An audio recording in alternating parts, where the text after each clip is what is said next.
Hello, and welcome to A Safe Place for Sleep. My name is August, and today I will be reading you selections from Herman Melville's great novel, Moby Dick, or The Whale.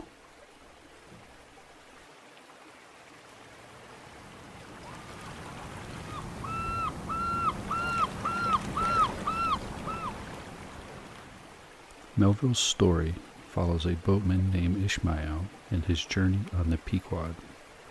He soon discovers the captain of the Pequod, Ahab, is using this journey to hunt down the infamous white whale who took his leg some years ago.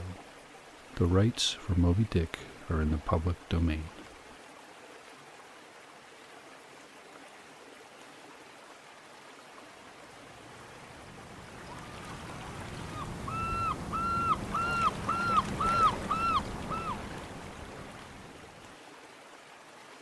Chapter 28, Ahab. For several days after leaving Nantucket, nothing above hatches was seen of Captain Ahab. The mates regularly relieved each other at the watches, and for aught that could be seen to the contrary, they seemed to be the only commanders of the ship. Only they sometimes issued from the cabin with orders so sudden and peremptory that after all it was plain they but commanded vicariously. Yes, their supreme lord and dictator was there, though hitherto unseen by any eyes not permitted to penetrate into the new sacred retreat of the cabin. Every time I ascended to the deck from the watches below, I instantly gazed aft to mark if any strange face were visible, for my first vague disquietude touching the unknown captain, now in the seclusion of the sea, became almost a perturbation. This was strangely heightened at times by the ragged Elijah's diabolical incoherence uninvitingly recurring to me with a subtle energy I could not have before conceived of. But poorly could I understand them, much as in other moods I was almost ready to smile at the solemn whimsicalities of that outlandish prophet of the wharfs. But whatever it was of apprehensionness or uneasiness, to call it so, which I felt, yet whenever I came to look about me in the ship, it seemed almost all warrantry to cherish such emotions. For though the harpooners, with the great body of the crew, were a far more barbaric, heathenish, and motley set than any of the tame merchant ship companies which my previous experiences had made me acquainted with, still I ascribed this, and rightly ascribed it, to the fierce uniqueness of the very nature of that wild Scandinavian vocation in which I had so abandonedly embarked.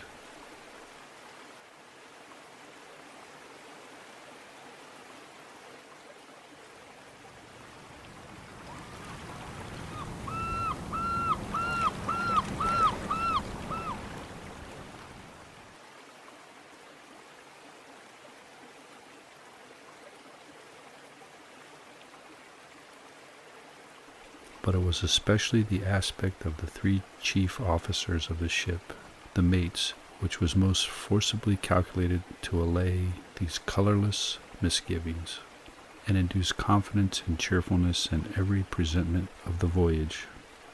Three better, more likely sea officers and men, each in his own different way, could not readily be found, and they were every one of them Americans, a Nantucketer, a Vineyarder, a Cape man. Now, it being Christmas when the ship shot out from her harbor, for a space we had biting polar weather, though all the time running away from it to the southward. And by every degree and minute of latitude which we sailed, gradually leaving that merciless winter and all its intolerable weather behind us. It was one of those less lowering, but still gray and gloomy enough mornings of the transition, when, with a fair wind, the ship was rushing through the water with a vindictive sort of leaping and melancholy rapidity, that I was mounted to the deck at the call of the forenoon watch. So soon as I leveled my glance toward the taffrail, foreboding shivers ran over me. Reality outpaced apprehension. Captain Ahab stood upon his quarterdeck. There seemed no sign of common bodily illness about him, nor to the recovery from any. He looked like a man cut away from the stake, when the fire has overrunningly wasted all the limbs without consuming them, or taking away one particle from their compacted, aged robustness. His whole high, broad form seemed made of solid bronze, and shaped in an unalterable mold, like Cellini's cast Perseus. Threading its way out from among his gray hair, and continuing right down one side of his tawny, scorched face and neck, till it disappeared in his clothing, you saw a slender, rod-like mark, lividly whitish. It resembled that perpendicular seam sometimes made in the straight, lofty trunk of a great tree, when the upper lightning tearingly darted down it, and without wrenching a single twig, peels and grooves out the bark from the top to the bottom, air running off into the soil, leaving the tree still greenly alive, but branded. Whether that mark was born with him, or whether it was the scar left by some desperate wound, no one could certainly say. By some tacit consent throughout the voyage, little or no illusion was made of it, especially by the mates. But once Tashtego's senior, an old gray-head Indian among the crew, superstitiously asserted that not till he was full 40 years old did Ahab become that way branded, and then it came upon him, not in the fury of any mortal fray, but in an elemental strife at sea. Yet this wild hint seemed inferentially negatived by what a gray Manx man insinuated, who, having never before sailed out of Nantucket, had never ere this laid eye upon wild Ahab. Nonetheless, the old sea traditions, the immemorial credulities popularly invested this old Manx man with preternatural powers of discernment, so that no white sailor seriously contradicted him when he said that if Captain Ahab should be tranquilly laid out, which might hardly come to pass, so he muttered, then whoever should do that last office for the dead would find a birthmark on him from crown to sole. So powerfully did the whole grim aspect of Ahab affect me, and the livid brand which streaked it, that for the first few moments I hardly noted that not a little of his overbearing grimness was owed to the barbaric white leg upon which he partly stood. It was previously come to me that this ivory leg had at sea been fashioned from the polished bone of a sperm whale's jaw.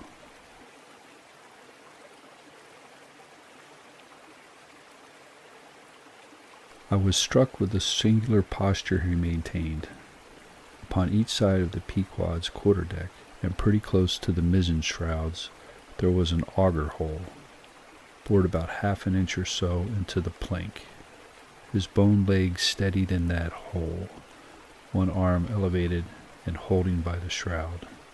Captain Ahab stood erect, looking straight out beyond the ship's ever-pitching prow. There was an infinity of firmest fortitude, a determinate, unsurrenderable willfulness in the fixed and fearless forward dedication of that glance.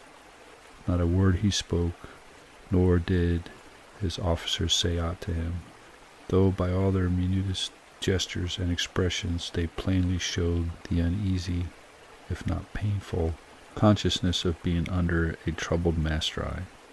And not only that, but moody, stricken Ahab stood before them with a crucifixion in his face, in all the nameless, regal, overbearing dignity of some mighty woe.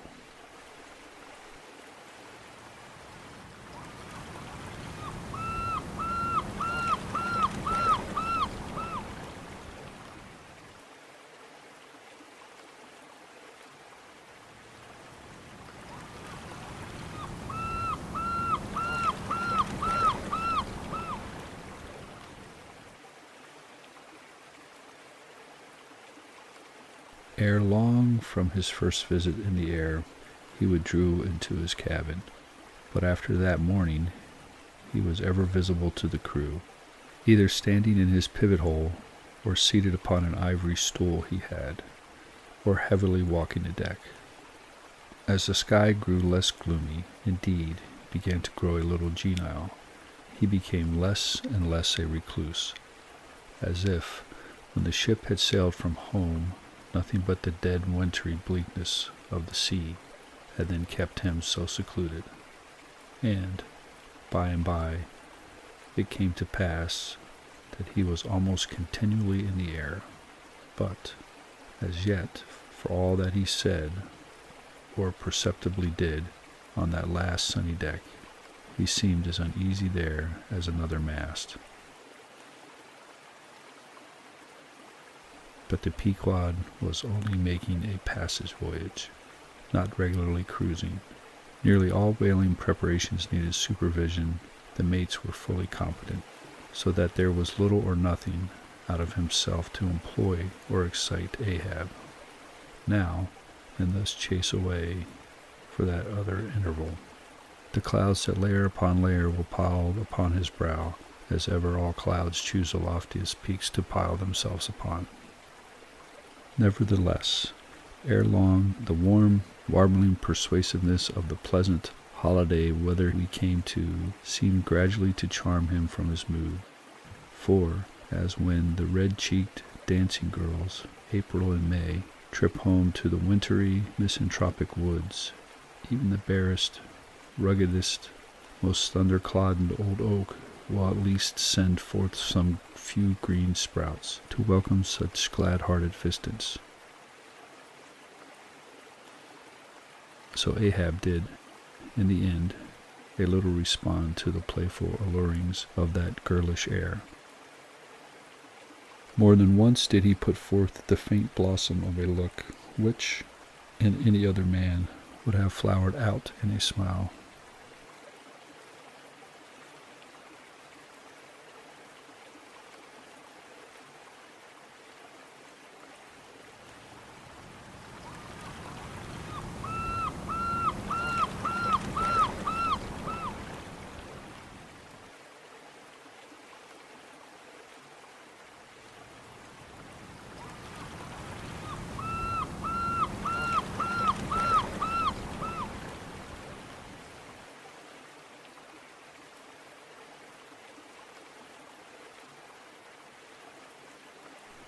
Chapter 37, Sunset. The cabin, by the stern windows, Ahab sitting alone and gazing out. I leave a white and turbid wake, pale waters, paler cheeks, wherever I sail. The envious billows sidelong swell to whale my track. Let them, but first I pass. Yonder, by their ever-brimming goblet's rim, the warm waves blush like wine. The gold brow plumbs the blue. The diver sun, slow-dived from noon, goes down. My soul mounts up. She wearies with her endless hill. Is then the crown too heavy that I wear? This iron crown of Lombardy? Yet is it bright with many a gem. I, the wearer, see not its far flashings, but darkly feel that I wear that dazzling confounds. 'Tis iron, that I know, not gold. 'Tis split, too, that I feel. The jagged edge galls me so. My brain seems to beat against the solid metal. Aye, steel skull mine, the sort that needs no helmet in the most brain-battering fight. Dry heat upon my brow. Oh, time was when as the sunrise nobly spurred me, so the sunset soothed. No more this lovely light it lights me not. All lovingness is anguish to me, since I can ne'er enjoy. Gifted with the high perception, I lack the low, enjoying power, damned most subtly and most malignantly, damned in the midst of paradise. Good night, good night.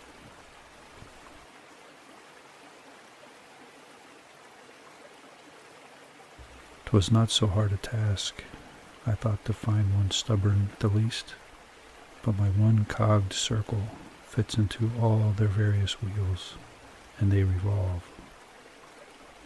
Or, if you will, like so many ant hills of powder, they all stand before me, and I their match. Oh, hard that to fire others, the match itself must needs be wasting.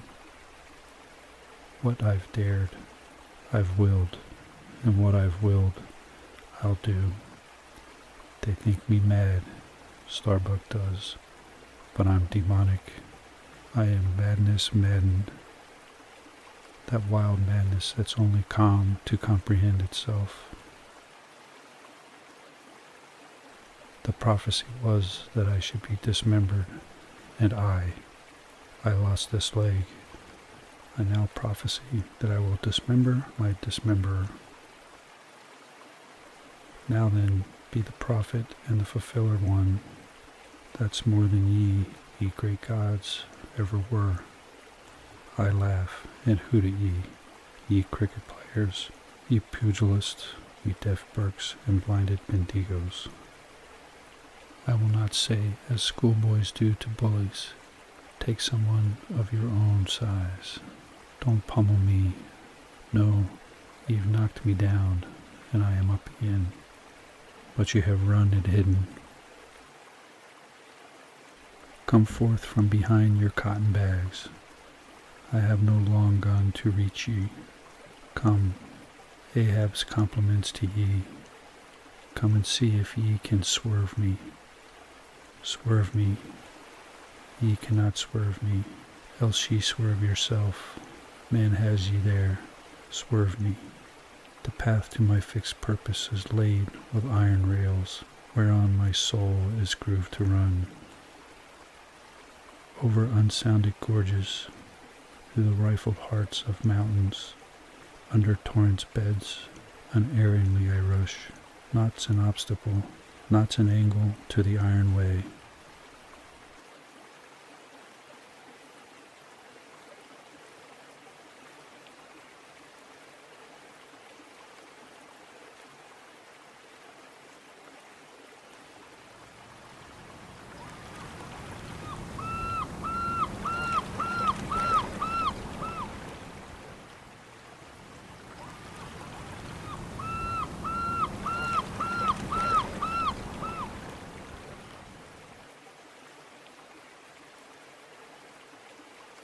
Chapter 42. The Whiteness of the Whale. What the white whale was to Ahab has been hinted. What, at times, he was to me as yet remains unsaid. Aside from those more obvious considerations touching Moby Dick, which could not but occasionally awaken in any man's soul some alarm, there was another thought, or rather vague, nameless horror concerning him, which at times by its intensity completely overpowered all the rest, and yet so mystical and well-nigh ineffable was it, that I almost despair of putting it in a comprehensible form.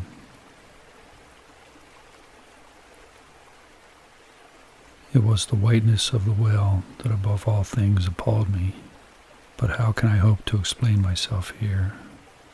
And yet, in some dim, random way, explain myself I must, else all these chapters might be naught.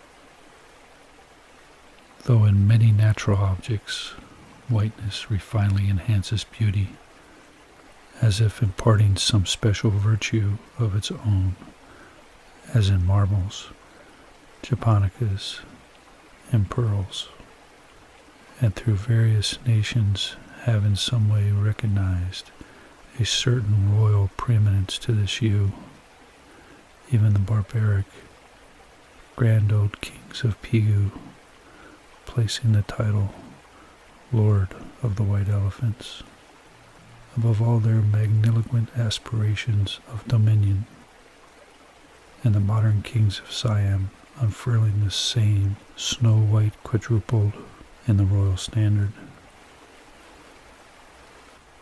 and the Havorian flag bearing the one figure of a snow-white charger, and the great Austrian Empire, Caesarian, heir to the overlording Rome, having for the imperial color the same imperial hue, and through this preeminence, and it applies to the human race itself, giving the white man ideal mastership over every dusky tribe.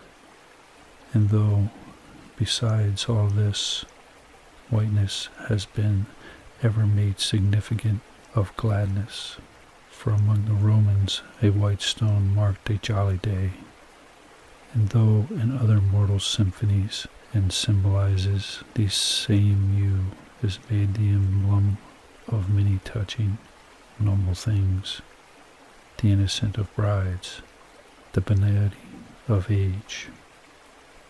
Though among the red men of America the giving of the white belt of wampum was the deepest pledge of honor, though in many climes whiteness typifies the majesty of justice and the ermine of the judge, and contributes to the daily state of kings and queens drawn by milk-white steeds, though even in the higher mysteries of the most august religion it has been made the symbol of the divine spotlessness and power. By the Parisian fire worshippers, the white forked flame being held the holiest of the altar, and in the Greek mythologies, great Jehovah himself being made incarnate in the snow-white bull. And through the noble Iroquois, the midwinter sacrifice of the sacred white dog was by far the holiest festival of their theology, that spotless, fateful creature being held the purest envoy they could send to the Great Spirit with the annual tidings of their own fidelity. And though directly from the Latin word for white, all Christian priests derive the name of one part of their sacred vesture, the alb of tunic worn beneath the cassock. And though among the holy pomps of the Romanish faith, white is specially employed in the celebration of the Passion of our Lord, though in the vision of St. John, white robes are given to the redeemed, and the 24 elders stand clothed in white before the great white throne, and the Holy One that seeth there white like wool. Yet all these accumulated associations with whatever is sweet and honorable and sublime, there yet lurks an elusive something in the innermost idea of this hue, which strikes more of panic to the soul than the redness which affrights in blood. This elusive quality it is which causes the thought of whiteness, when divorced from more kindly associations, and coupled with any object terrible in itself, to heighten that terror to the furthest bounds. Witness the white bear of the poles and the white shark of the tropics. What but their smooth, flaky whiteness makes them the transcendent horrors they are? That ghastly whiteness it is which imparts such a abhorrent mildness, even more loathsome than terrific, to the dumb gloating of their aspect, so that not the fierce-fanged tiger in his heraldic coat can so stagger courage as the white-shrouded bear or shark. Most famous in our Western annals and Indian traditions is that of the white steed of the prairies, a magnificent milk-white charger, large-eyed, small-headed, bluff-chested, and when the dignity of 1,000 monarchs in his lofty, overscorned carriage, he was elected by Xerxes of vast herds of wild horses, whose pastures in those days were only fenced by the Rocky Mountains and the Alleghanies. At their flaming head he westward trooped, it like that chosen star which every evening leads on the host of light. The flashing cascade of his mane, the curving comet of his tail, invested him with housings more resplendent than gold and silver beaters could have furnished him. A most imperial and archangelical apparition of that unfallen western world, which to the eyes of the old trappers and hunters revived the glories of those primeval times when Adam walked majestic as a god, bluff-browed and fearless as this mighty steed. Whether marching amid his aides and marshals in the van of countless cohorts that endlessly streamed it over the plains like an Ohio, or whether with his circumambient subjects browsing all around at the horizon, the white steed gallopingly reviewed them with warm nostrils reddened through his cool milkiness. In whatever aspect he presented himself, always to the bravest Indians, he was the object of trembling reverence and awe. Nor can it be questioned from what stands on legendary record of this noble horse, that it was spiritually whiteness chiefly, which so clothed him with divineness.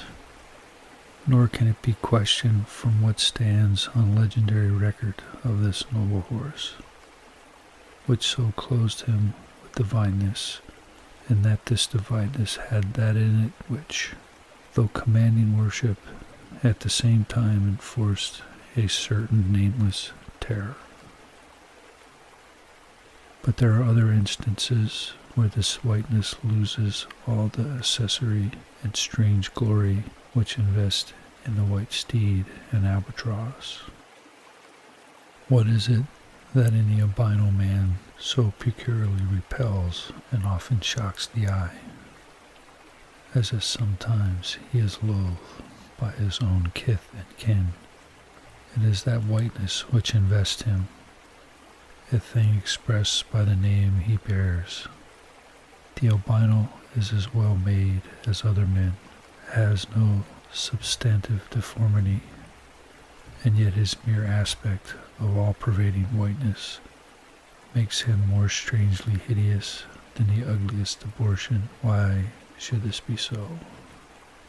Nor, in quite other aspects, does nature, in her least palpable, but not the least malicious agencies, fail to enlist among her forces this crowning attribute of the terrible.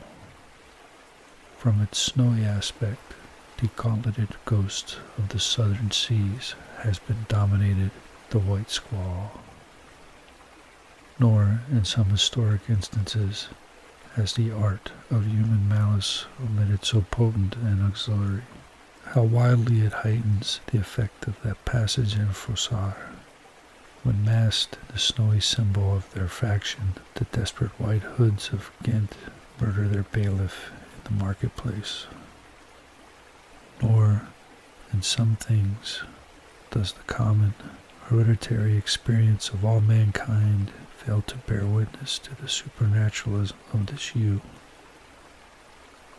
It cannot well be doubted that the one visible quality in the aspect of the dead which most appalls the gazer is the marble pallor lingering there, as if indeed the pallor were as much like the badge of consternation in the other world as of moral trepidation here. And from that pallor of the dead we borrow the expressive hue of the shroud in which we wrap them. Nor even in our superstitions do we fail to throw the same snowy mantle round our phantoms, all ghosts rising in milk-white fog, yea, While these terrors seize us, let us add that even the king of terrors, when personified by the evangelicalist, rides on his pallid horse. Therefore, in his other moods, symbolize whatever grand or gracious thing he will by whiteness.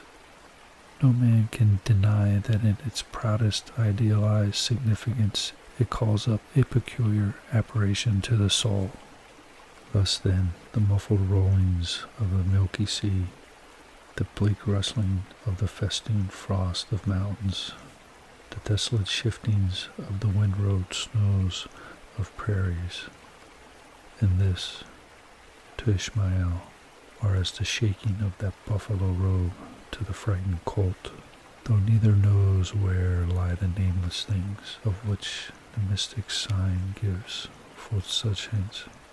Yet with me, as with the colt, somewhere those things must exist, though in many of its aspects this visible world seems formed in love, the invisible spheres were formed in fright.